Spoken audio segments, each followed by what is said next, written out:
Monopolize the pretty lies. Why do dictators deny people the right to speak freely?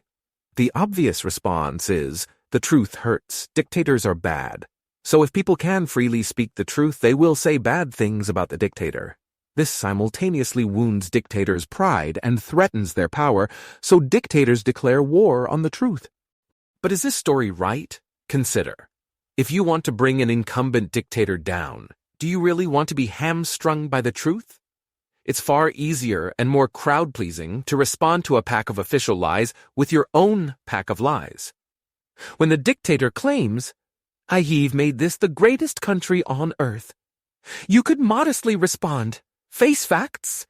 We're only 87th. Yet if it's power you seek, you might as well lie back. The dictator has destroyed our country, but this will be the greatest country on earth if we gain power."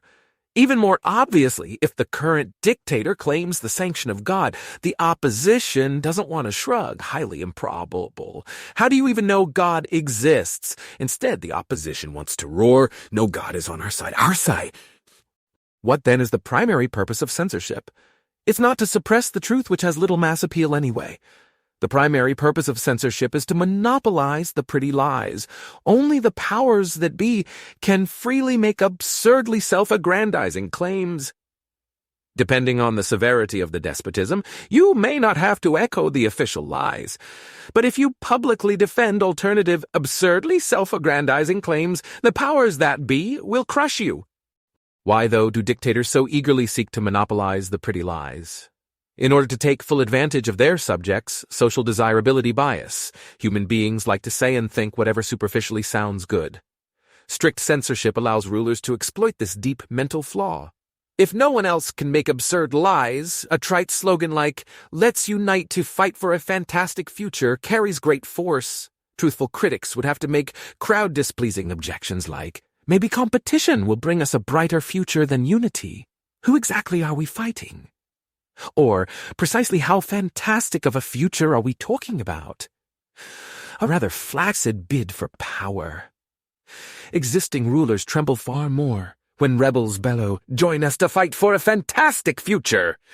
George Orwell has been a huge influence on me.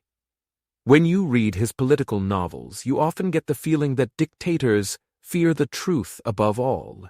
If only Winston Smith could take over the Ministry of Truth and tell all Oceania that it needlessly lives in poverty and fear.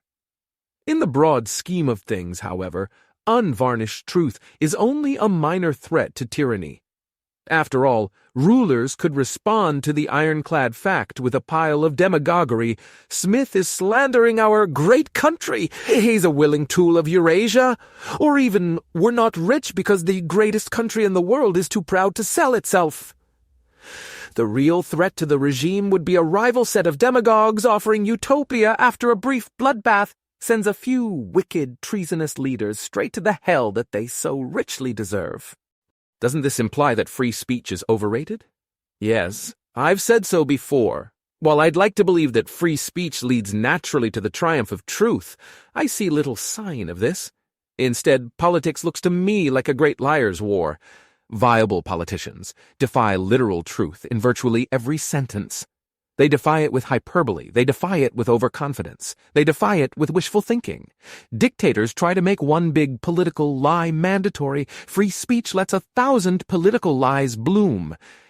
Yes, freedom of speech lets me make these dour observations without fear. I'm grateful for that. Yet outside my bubble, dour observations fall on deaf ears. Psychologically normal humans crave pretty lies, so the great liar's war never ends.